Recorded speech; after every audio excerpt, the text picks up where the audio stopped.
without further ado, I will introduce Keiko Tanabe. Um, I don't think she needs much introduction. I spent some time talking to her the other day when getting ready for this meeting, and I'm just amazed at what a great artist she is, who's totally self-taught. And so I hope you will enjoy this show. She has not been painting that long. She lives in San Diego, and the San Diego Watercolor Society has been kind of her backbone, and she's gotten a lot of information and instruction from them.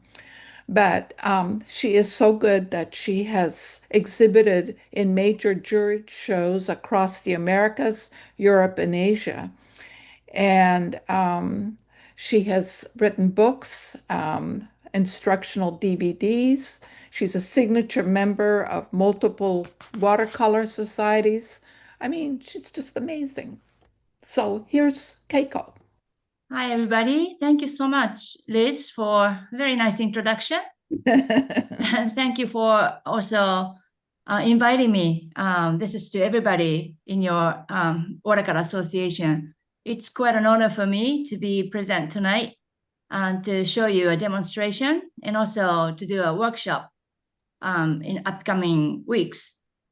And so today, I hope if you are thinking about taking my second Zoom workshop, I heard my first one in-person workshop is already full, but there's some space left in the second Zoom workshop. And if you're considering taking that one, I hope today's demo will help you decide. And so I will start right now. I can show you everything. Large, not too small. Okay, so this is the reference photo I chose, and I just heard it was sent to you. Yes, it was sent out this afternoon. Yeah, right. So it's the same one. So it's a street corner in Rome, and outdoor cafe. That's what I'm going to paint. And of course, and the color is not this blue, because of the lighting in the room. Everything looks kind of strange, and. But the weather is kind of overcast, so there's not much light. I like my painting to be filled with more light.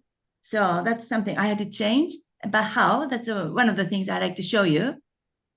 And another thing is usually urban scene like this is pretty complex. There are lots of people, and also I even see some cars and the buildings themselves, with all the details, if you look at them, it's quite complicated. So I need to simplify a lot of things, but how and which one? And so I would like you to notice how I will handle those things. So, but I would like to start drawing right here. So composition is the first thing I think about, whether, even though this photo looks pretty good to me, I think there's always room for improvement. So that's what I look for, what I should change for improvement and for stronger composition. For that, I feel it's always helpful if I know what I like to focus on in the scene. So because it's a cafe scene, and I really like depicting people and everyday life and how people enjoy or live their life. And so I think my focus naturally will go to the people, where people are. So about here, that's where I'm going to depict people on the street because they're all in the cafe. Okay, so that's my focal area. And then the buildings are here. One building is here, and there are a couple buildings in the back. Okay, so I will start drawing using this pencil. So it's actually, if I don't look at the details, all the buildings are quite simple because it's just the facade, and then on the buildings on the back, and then all I see is just the first floor, second floor, and a little bit of a third floor, no more than that. And so it's just the lower part of the building. So what I would do is just divide the paper in the back into maybe two. I don't really need a third floor because the people are on the ground floor level. No need to paint everything on the building. So there's a beautiful window, and then there's a door right here. And then that's probably the bottom of the building. And then there's a window here, another window, and then another window down below. Okay, so like that.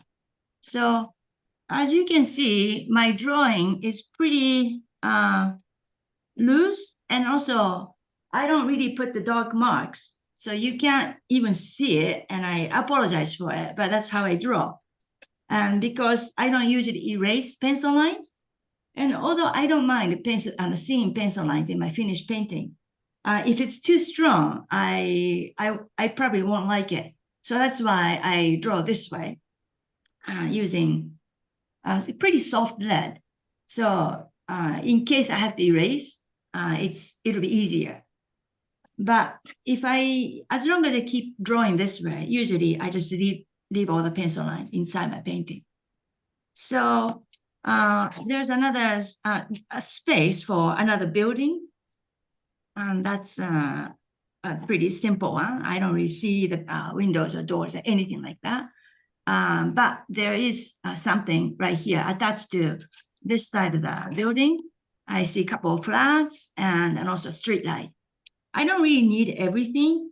I quite like the shape of the street light, so I think that I'll keep that, and I'm probably not going to do flags.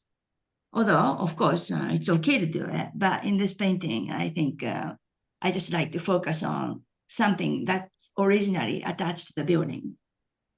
So the street light is right here and attached to this building, like this. If it's there, that's the only one. I think it's okay, but I like to have another one so that the viewer, I hope they would like this that look of this lamp, and and then if there's another one, the eye will move. I think that's important. I'm not just talking about the light, but the efforts you make inside the painting, so that the viewer's eye will move around, not stuck and something specific inside your painting. So I would like to put another maybe lampshade in the building over there. Okay, but it's the same shape, but since it's a little bit far away, it's going to look a little bit smaller, and also position of that is a little bit lower than this one. So after this, I looking at the ground level where the people are, and also the other things that are near the people. I noticed there's like a poster of exhibition on Alphonse Mucha. I don't know if that's important. Of course, that's beautiful, and he's one of my favorite artists, and so I'm attracted to it. But I don't really need in this painting. But instead, I like the bike, that's underneath. So I will choose the bike instead of the poster. Another reason is that I'm just telling you everything what I'm feeling, because really my decision making is based on my emotion. The way this bicycle is placed, and a part of this wheel is placed on the corner of the building, meaning what happens behind is not just only this building, but also the other side. It's actually the square. So this circle is one of the wheels of the bicycle, is connecting two large shapes, whereas the Mucha's poster, what's behind is just this building. So that shape is completely inside this big shape. And of course, there's nothing wrong with it. But I think that this shape is doing a little bit more than the shape of the poster. At least that's how it is to me. So that's why I chose this one instead of the poster.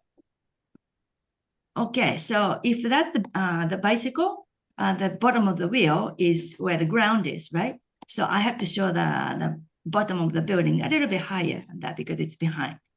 So where people are right here, and I notice most people are seated, and it's outdoor cafe, but also people standing. So I have to show the difference between two groups. So the first of all, I think I will start drawing the couple in front. If you have the photo, please look. There's a couple drinking probably coffee, sitting at the table. And I think they are probably going to be the most important customers in this cafe for me. Meaning they will look more prominent in this painting compared to other people. So I think they look fine. So I'm gonna just almost copy. Yeah, if something looks good enough and there's nothing wrong with copying. Okay, let me just draw quickly. Okay, and then I'm almost done. So all the people in the cafe are sitting down, so their eye levels are lower, and the people are standing a little bit higher. I put the one person standing so you can tell the difference, right? Okay, all the chairs and tables. Yeah, well, it's a small cafe, so I don't need any more than this. Probably that's enough. Can you zoom in a little bit so we can see the detail a little more? Yes, yes. Just went out of focus. All right, so I'm gonna just move the paper closer to the camera.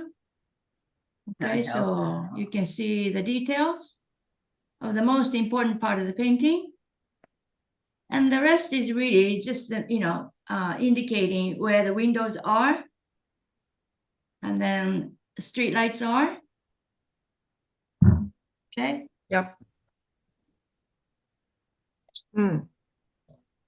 It says her bandwidth is low. Yeah. It's probably the internet connection here. Mm-hmm. Yeah. But everything is okay, right? Right now? Yeah, it's just a little out of focus. Okay. Yeah, I don't know how to fix that. Yeah. But go ahead and then please let our viewers know your brushes and what paints you're using. Yeah, so you see my palette right here. As you see, it's pretty tiny, but there are quite a few colors because each compartment is filled with a different color. I have 14 colors here. Okay, so I will use the same palette in my workshop as well. And so what I have here is basically primary colors. And you can maybe see a little bit better this way. Oh, perfect. And, so all the yellows are here, reds are here, and the blues. And so you can tell I have more than one each primary colors because I want to have at least one cool, one warm in each primary color. So in my yellow group, cool yellow is lemon yellow, warm yellow is quinacridone gold, and also have raw sienna, which is quite handy. Lots of buildings, especially in Europe or Italy, have this type of color. And then I have orange in between, yellows and reds. My reds, currently I have cadmium red and alizarin crimson. And then between reds and blue, I have violet. My violet is dioxazine purple. And my main blue is actually cobalt blue. I say main because it seems like, and I just use this one. Or the other blue, I hardly touch it, but I will say what it is. It's a phthalo blue. Sometimes, of course, that's my, the main blue, depending on the subject matter. But in general, I prefer cobalt blue and not the other one. And then the other colors on that side of the palette, I also have a burnt sienna and transparent brown. Okay, so of course, those are not the primary colors. And but mainly, I use these colors to make my paintings. And so this side, of course, it depends on the subject because the first two are greens. So if I do nature, landscape, most places I need green, so it's very useful. But of course, you can mix greens, and I like mixing colors. So actually, these colors I don't really need it, but it's useful, and also it's my favorite. So I will tell you what they are. The first one is phthalo green deep. Next one is cobalt turquoise, and then lavender, and the last one is titanium white. So some of the colors, as you can guess, very opaque, and also the white. I'm not a purist, obviously, and especially my white is titanium white, very opaque. But I have well, I don't know if I can call it a philosophy. I try not to use opaque colors as much as possible. I like to finish my painting using mostly transparent colors. So I work with this side of the palette because most of the colors are transparent. And but sometimes opaque colors are nice. And plus, I chose my favorite opaque colors like turquoise and lavender. And white, I usually don't use white because I believe in saving the white of the paper. But since I don't use masking, sometimes it's very difficult to paint around the small shapes to reserve the white there. So when it's one of those cases, I use white at the end. But usually I try not to use white. So that's my palette. And then you see one of my favorite brushes right here. It's quite big for the size of this paper. My paper is 12 by 16. That's what I'm using today. And this brush is number 16, round brush. So it's pretty big, I think, for this size paper. I like to start with a big brush. And so it can be maybe flat brush if it's not too tiny, because what I like to do in the beginning, in a big wash, I like to finish fairly quickly using few colors and then making each stroke as big and broad as possible. So if I do that with the small brushes, it takes too long and I don't really get the good result. And so, but also it's not just the size. I like that soft hairbrush. So it can be natural hair. Actually, this is not natural hair. This is synthetic, but it's quite soft and absorbent. So it works just like a natural hairbrush.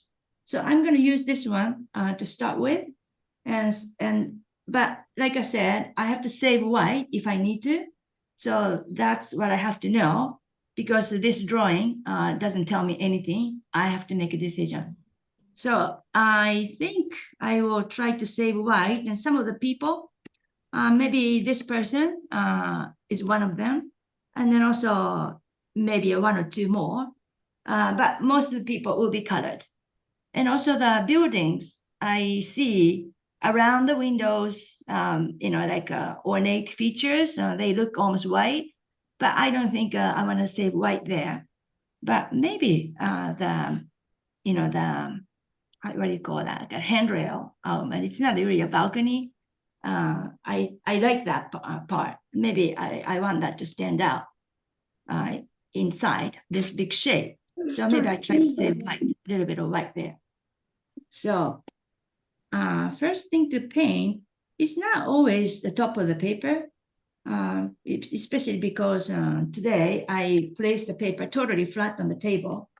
If it's angled, maybe it makes sense to start from the top, but I guess I'll start from the top. It doesn't really matter. So I'm just wetting the paper there. I don't usually wet the whole paper in the beginning. So this is lavender. Well, if you have a photo and you don't really see this color in the building, it's more like warm orangish color there, right? I will use that, don't worry.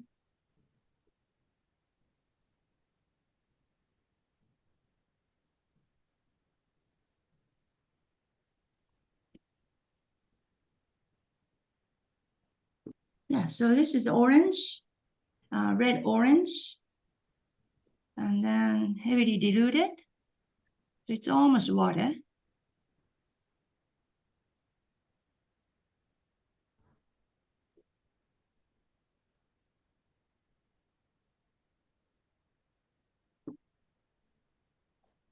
the first wash should be quite fast. So I try not to fast too much. I like a little bit stronger look. So I add increase the amount of pigment here, but it's still working with the same color. I use a little bit of raw sienna as well. So there's a little bit of gradation inside this building. And now I'm near the cafe. I guess this color can be used in the skin tone. So I went inside the people a little bit. So there's another building here, almost the same color. Doesn't really matter. I don't really need to make all the buildings look like the photo. I just like a little warmer color. Slightly cooler here, but basically it's all warm. So now I place the pen here. So I'm going to show the shape by leaving a little bit of a highlight. And all the people, some people can have the color of the buildings inside. So I'm going to just paint over them.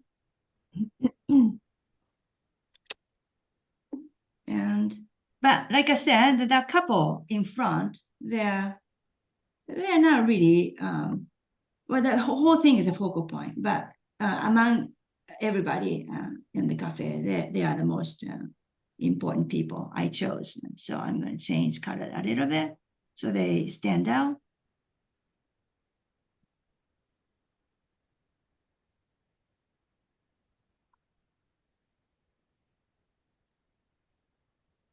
Okay, so now what I have to do is just paint the square.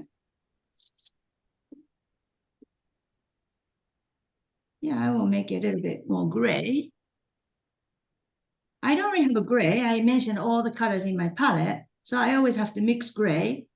And so what I do is mix 3 primary colors: blue, red, yellow. Not too much yellow, because I prefer slightly purplish gray. So I mix cobalt blue and alizarin crimson.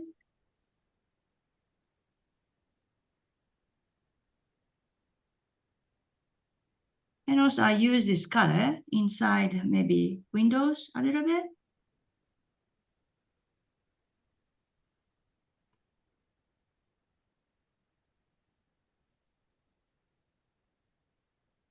Okay, like that. And surprisingly, the buildings I painted a long time ago are still kind of wet.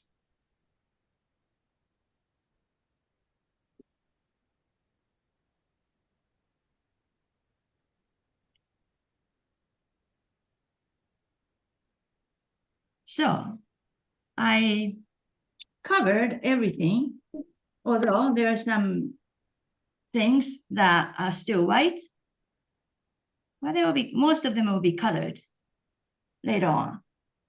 Just initially, I saved white. I often do this, and it's all planned. All right, so the first wash can be a little bit more, especially if the paper is still wet. I like to add more colors to darken certain shapes, but I rarely use the darkest value in the beginning. So even though some things may look quite dark at the end of this process, my first step, it's never the darkest value. I mainly use light to mid value to do the first part of the painting. Yeah, so inside the windows are getting a little bit darker, right? And also, if you notice, I splatter a little bit, and that too, while the paper is still wet, not too wet. I like doing that if it helps to express something. So in this case, these buildings are old, so I like to give it a little texture to suggest things like weathered paint or old wood, depending on the material, or just in general, older and the look. I think it can be expressed. So first I did it with water, and now I'm using a little bit of color. So maybe you can see it better. All right, so now I think people, some of the people, I'm going to give a little bit different color. Like this person, a little bit more turquoisey. So from here, it's a second step because I'm working on small shapes to give them the contrast they need. In the beginning, my focus is not really to create contrast, especially for the small shapes. I just want to color it using mainly light to dark, sometimes dark, but light to mid-tones. And of course, the light tone as well.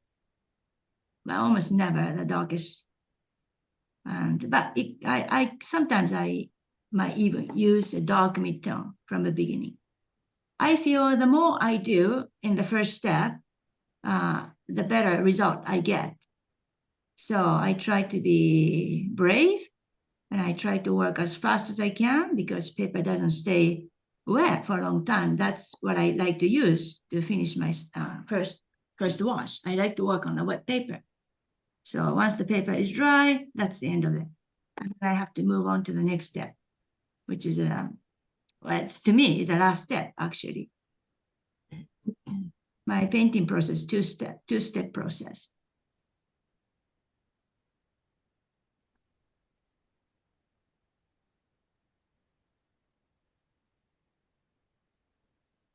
Okay, so I'm working on people, but I will start working on other important details in the building.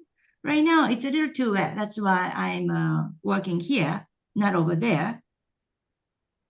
Buildings need to be dry a little bit. Watercolor, it is so important to know the timing. To paint anything, what's the right timing? You have to know it. But once you know it, I think it gets so much easier. But before you know it, you just have to decide.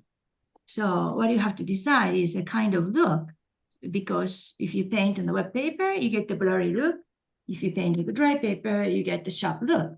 So what do you need for this person, for the next person? What's the appropriate look for them? So for each shape, you have to decide. And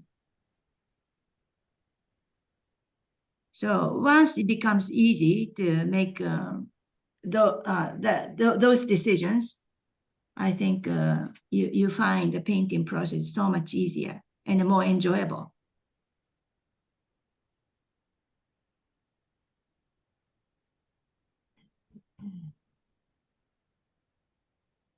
So yeah, I try to put the pencil, not the pencil, brush marks using smaller brush now, not the big brush anymore. And then also, not just the size, it froze. It keeps freezing. Oh, yeah. Okay, but I see my hand is moving. Yeah. Not as fast as I. Must be the Wi-Fi in your room. Yeah. So. But the computer is fine, right? Just my phone. What's the explanation? I don't know.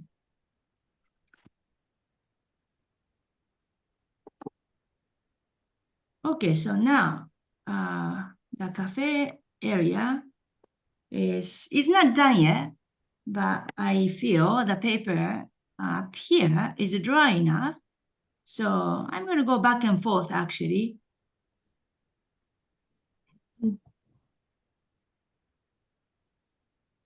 So usually the beginning of the second step or the last step for me is a time to take care of small details, small important details. So I have to slow down.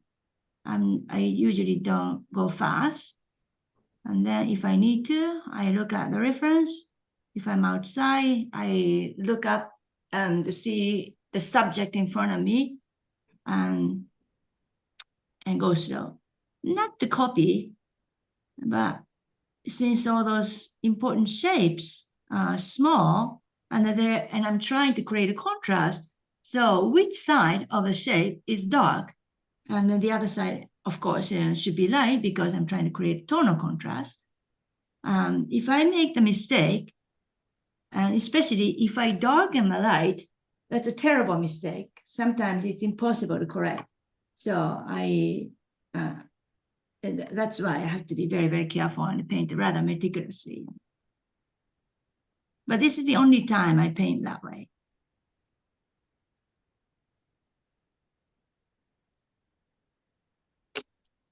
So sometimes I use Asian brush, which is fantastic to make a dry brush stroke.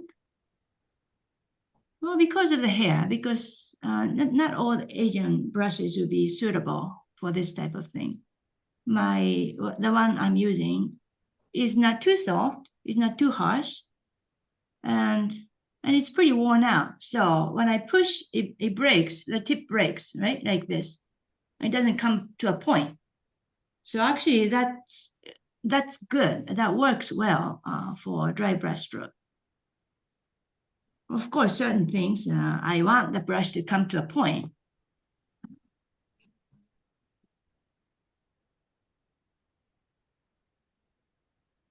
But right now, I want to add dry brush strokes here and there to finish all these features of the buildings. Yeah, so if you have a photo, I'm simplifying a lot, but I'm not changing the look of the building, right? It's there. Pretty much everything is there. But if you think I'm painting everything, it's the illusion. I'm creating illusion. All right, so I got to do something to this building, of course. Well, here too, I was not going to do too much, just a little bit of details.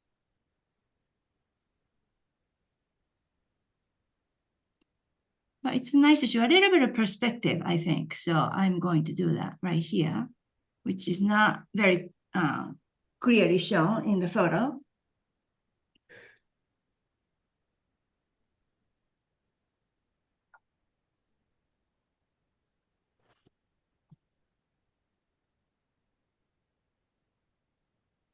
Yeah, so right now, the way I'm painting is not really impressionistic.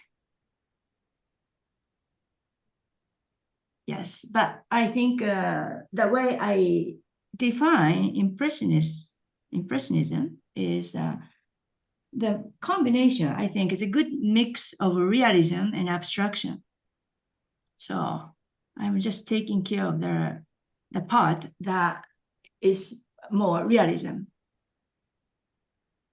So, all right, so now I feel the building is getting close to the look I was thinking of creating.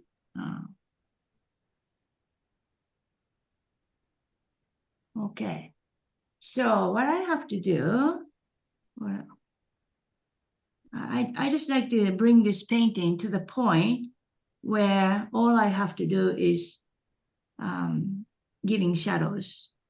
Well, even though it's an overcast day, there's a little bit of shadow you can see on the ground.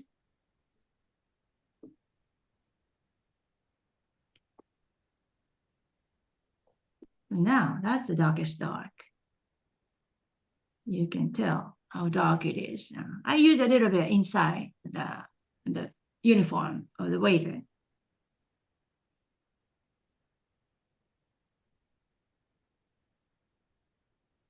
But not much. So I like to use that value now in other places as well. Pretty much every painting, I use this kind of value, the darkest value, because I say this kind because I noticed to some students of mine, their darkest value was not this. It's a lot lighter. But I always ask everybody who comes to my workshop to use a color, any color that needs the darkest value this way, almost no water.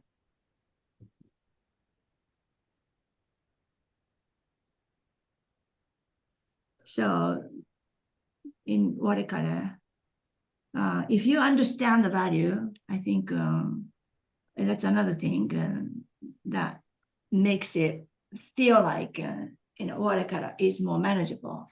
I keep hearing watercolor is difficult compared to other medium, but I don't know. It depends, I think, what you know and what you don't know. There are certain things you really need to master if you want to do watercolor. Once you do, it gets easy. One thing is the value, I think, understanding values.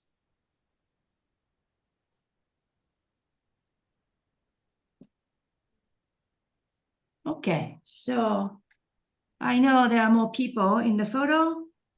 I know maybe you are waiting for me to do more, but I guess for me, that's enough. There may be a few more, and that might appear at the end because this is not the end of the painting. So is it almost the time to put the shadows? I'm just asking myself, because like I said, I want to finish everything. Oh, the street light. I haven't forgotten. And so I will do that. It's not there yet. So I decided to put the street light here and also another one there. So that's another detail that is important.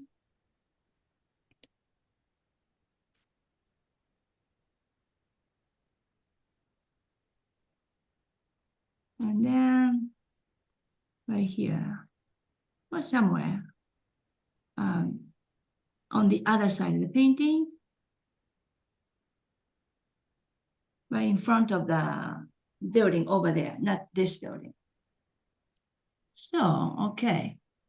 Yeah, so I was able to save some white, and I'm very proud of that because I didn't have to use white.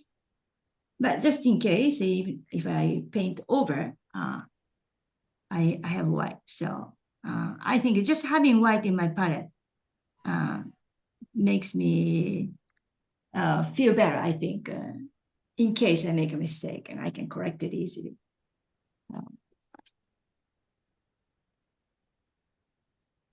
All right, so this, I'm just looking at the photo.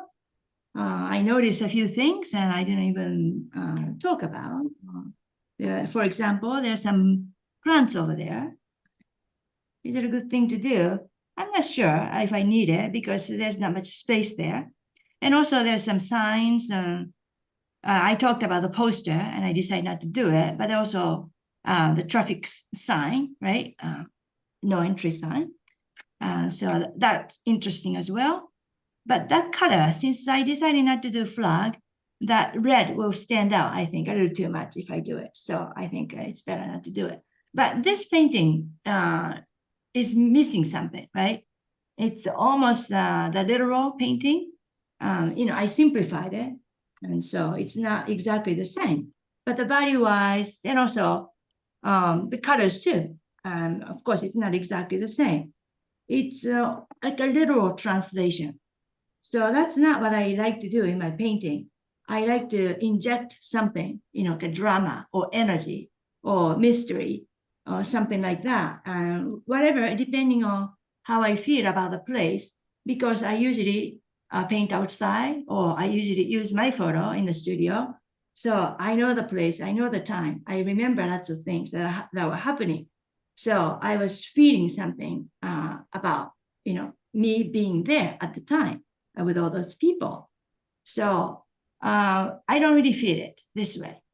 So I need to do something. And so what I'm going to do is, I might have said I wanted my painting to have more light. If you remember, I said that in the beginning. And because I don't really see it in the photo. So if the purpose of painting is to create something like this, what the photo shows in a more simplified way, this painting is finished. But it's not what I want to do. So what I like to do is putting shadows more effectively. Oh, yes. So speaking of shadows, there are some shadows under the cafe, right? You see it. So I haven't done it yet. And also under the, I did already over there, the cars or the bicycles or anything on the square, they have a little bit of shadows because even the overcast day, the sun is there, light is coming from the sky.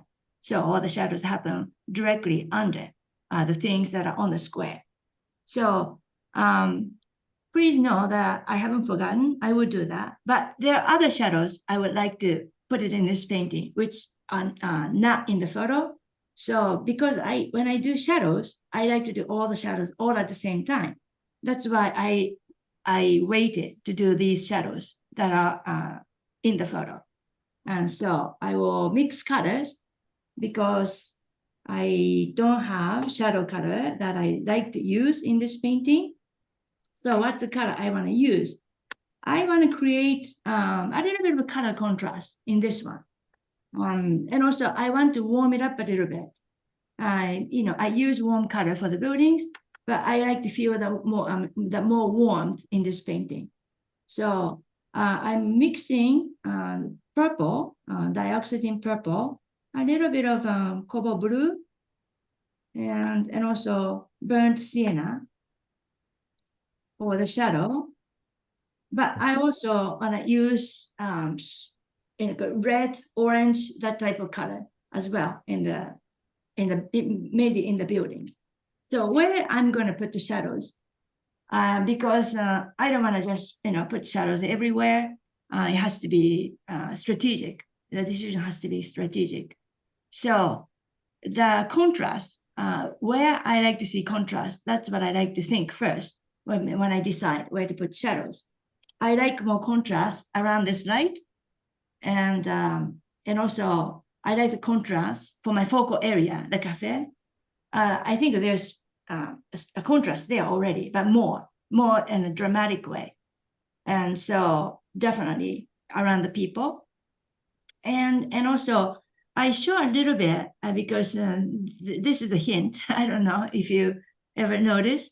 It's not really a cast shadow, but I'm showing that direction. So I was thinking already when I was painting here that I will bring the light this way into the scene. It froze again. Sorry about that. So I will keep the light in the building right here and gradually darken. And then I hope near the people, the shadow will become the darkest so that people will get a nice contrast. But this building, I have to think, because I'm showing two sides. If the light is coming from that side, this skinny area is facing the light. So I have to keep the light there. But this side, most of the space is not facing the sun. So I have to darken it. But do I darken evenly? I see a bicycle here, and there's really nothing there. So maybe I might flip the value because the other building, the top part will be light and then gradually become dark and it becomes darker. So maybe here, maybe not in the same way. I will darken the top a little bit more and then gradually lighten so that this when the bicycle won't lose the contrast because it's already dark. If I darken the building behind it, this bicycle will disappear. So, and then also the ground, that if the light is coming from this way, all the things, people, furniture will cast shadows this way. So that's the plan. I'm going to put shadows. So first, I'm putting water here because I want the beginning of the shadow to look soft. And for the soft edge, I always have to make sure the paper is wet.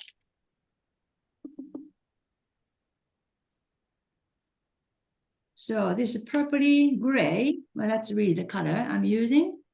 Yeah, I should use a big brush.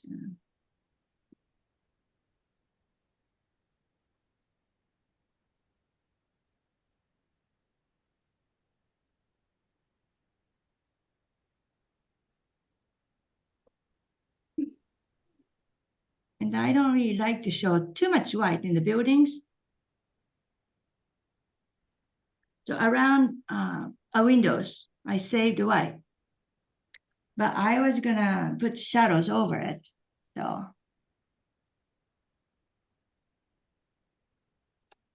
they will become gray.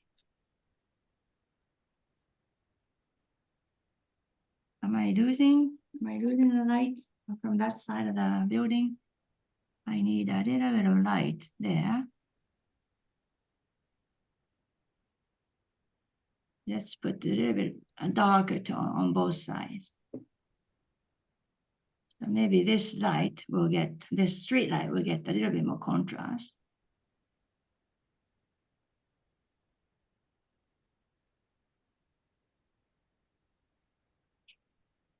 Okay, I have to be very brave to make the value darker, but not the darkest. If I make shadow too dark, I won't be able to show the color of the building.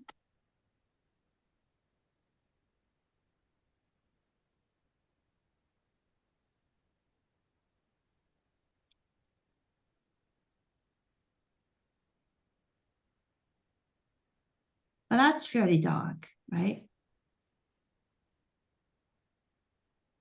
But also, we must remember watercolor always dries lighter, so it won't be this dark when it dries. But when it's wet, it looks so dark and scary.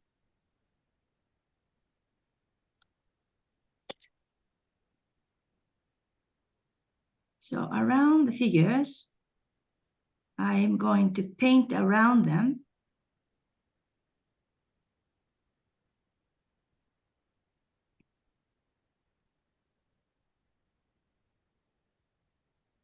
And then if I want to show more people, I just have to paint around them, even though I didn't draw. Right? So more people appear.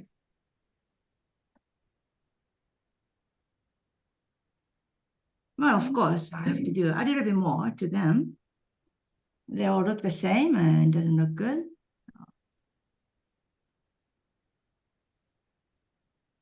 And I will do that. But let's take care of the buildings first.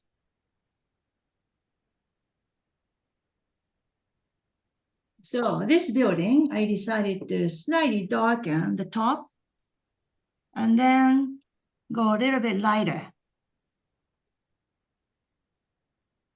So if that's the beginning, I just have to add more water to make the value lighter and lighter. And then near the bicycle, almost water. So bicycle will still have the contrast like that. So all the people that just appear, I'm going to take care of them right now because they all look the same.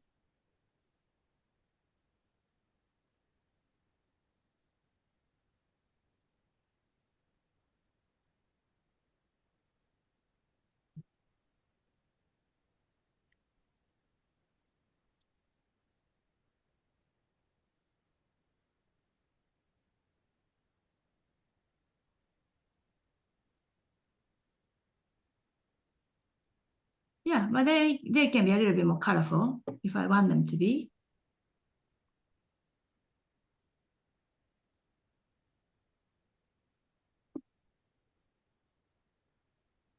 But no need to take too much time. Or maybe this person looks a little too different from the others. Because that's the only light value. I'll just darken. So that person doesn't stand out too much.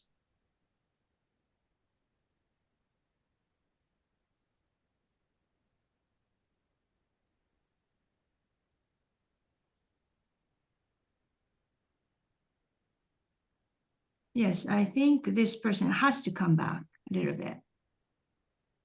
Didn't disappear, but I decided to make this person and the other person at the same table to be more prominent than the others. It doesn't look like that. So a little bit of a correction there.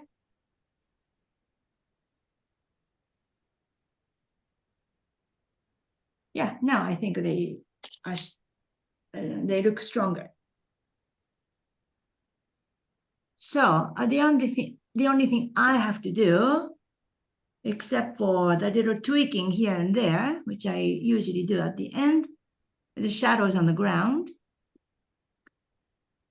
Yeah, I should do that first, but I can't wait to do those highlights, and it's so much fun. It makes instant improvement. Try not to do too much. Okay, so this shadow is drying, and then you can see the value is changing, becoming a little bit lighter. So what I painted underneath is gradually coming back. But here I want to do splatter because the paper is still wet. Maybe it will show like a double light. Okay, so now right here, I think I'm gonna put big shadow right here because I don't like to fill this space with something small because all the shadows coming from the cafe gonna be small strokes.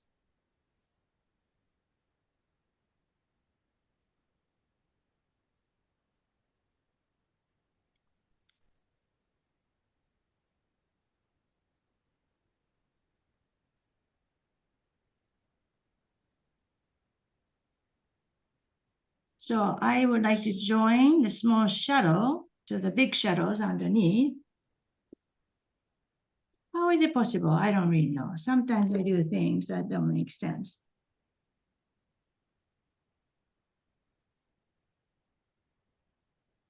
Definitely, this is not the shadow of the building over there.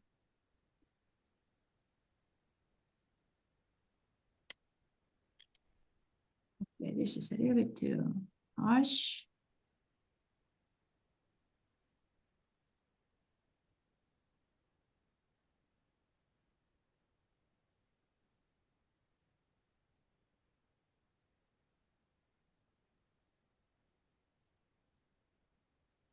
All right.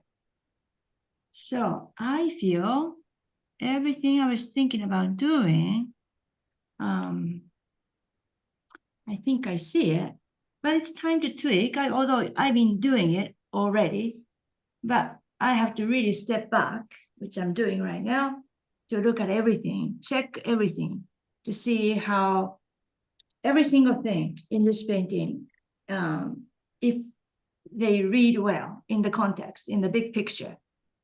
So, of course, some things are not correctable, but if it's easy to change, and this is the time to do it. And then also, sometimes at this moment, I get an idea. It just comes to me. Okay, this is how I want to finish. And maybe that inspiration, maybe I'm waiting for that inspiration to come. Sometimes it doesn't happen. It's a funny thing. So I just added a highlight, not with the white. I added a little bit of orange because I use lots of orange in this painting, mainly in the building. So not to waste that white and orange, I'm going to splatter this. I think it's coming out into the buildings.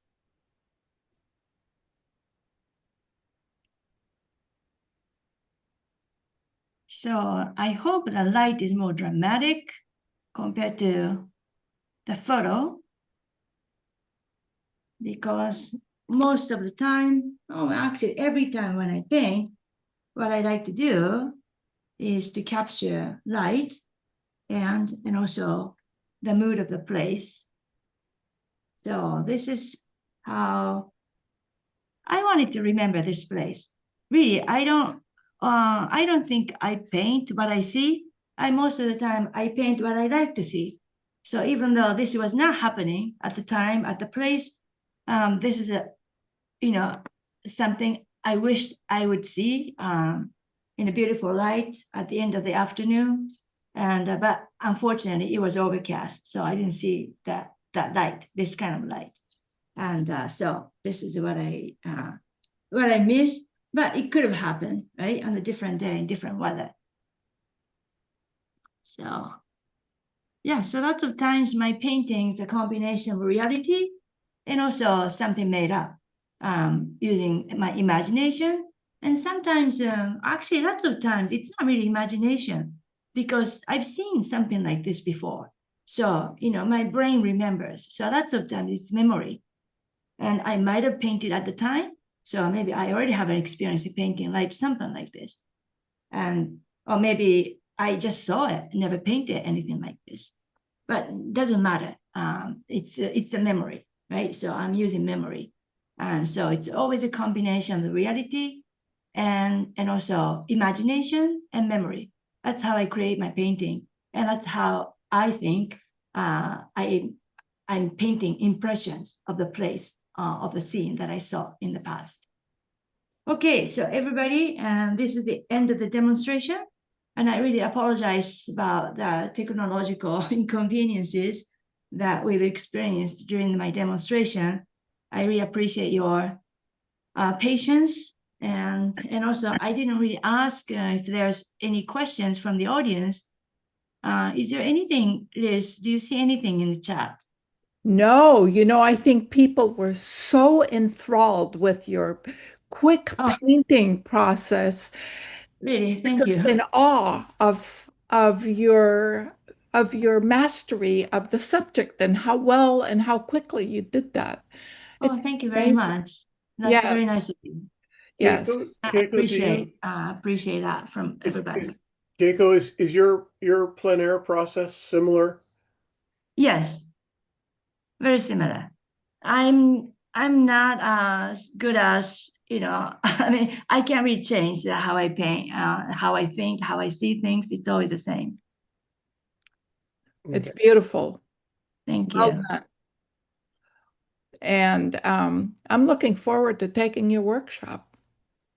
Me too. So people in my in-person workshop, when I go home on Saturday, I'm teaching right now in Pacific Grove.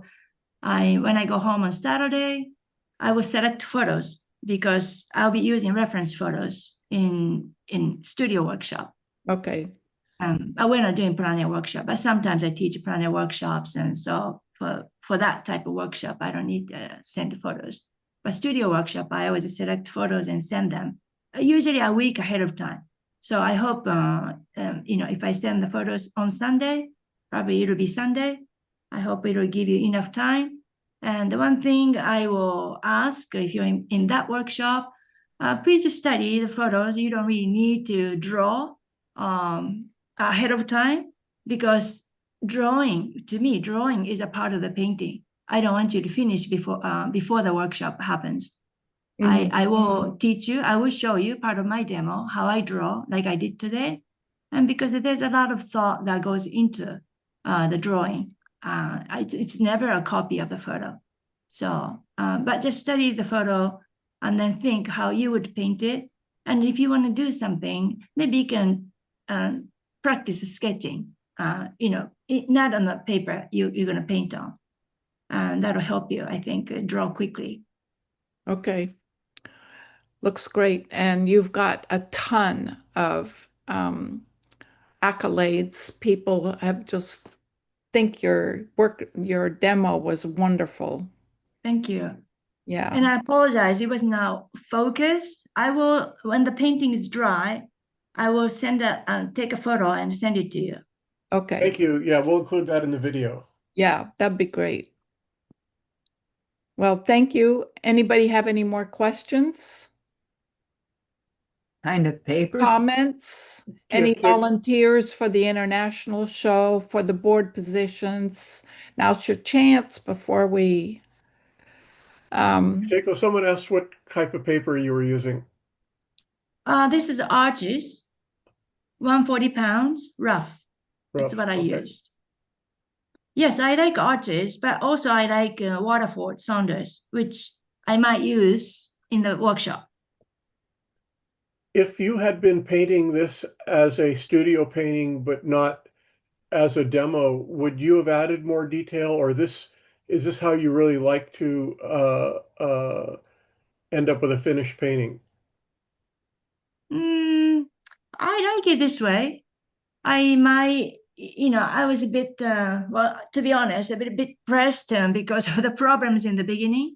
Yeah. And, but, I always try to simplify. And if the essence is there, if I feel that way when the painting is finished, I don't really need details. I don't think details, are the ones that capture the essence. It's more about, and I like them, my painting to be more about the brushstroke, use of color, and also I don't know, something that invokes evoking the feelings Mm-hmm. and the viewer's mind. So Well, it's not too much about the details. I feel enough is there already. I always love artists, especially artists who like to do cityscapes or complex architecture, who can show you how to simplify. Because I think that's a lot of what, if you're not an architect and you haven't studied that, and you end up getting so lost in trying to put in so many details that you end up hurting the painting, I think. And I just love what you've done there. Oh, thank you. But this is just one way to paint. I'm not saying details are bad. If you like details, by all means, you should put them. I'm not a big fan of all the details, but some details are important. Yeah. I just have to choose the ones that help me tell a story. Okay. yeah, thank you, Keiko. And Thank you. you must be tired after teaching all day and then you have to teach again tomorrow. No, it was an honor. Thank you so Keiko, much for having me. how many workshops do you do a year? A lot. Well, she quit her other I never job. count how many, but I will be doing less starting next year because I need more painting time. Beautiful. Well done. Thank you. And people say you're totally inspiring. And here's somebody, Antula would like to volunteer for the international show. Great, I'll capture that. And then there's Barbara Blissert wants to. Yeah, I have Barbara down already. Okay, let's see. And you got Anthula? Yeah, and Tula, if you can send me your email address in the chat, I will reach out to you. Okay. Well, thank you, Keiko. I will let Thank you. you, Liz. Thank you, Joe. Thank you, everybody. Thank you.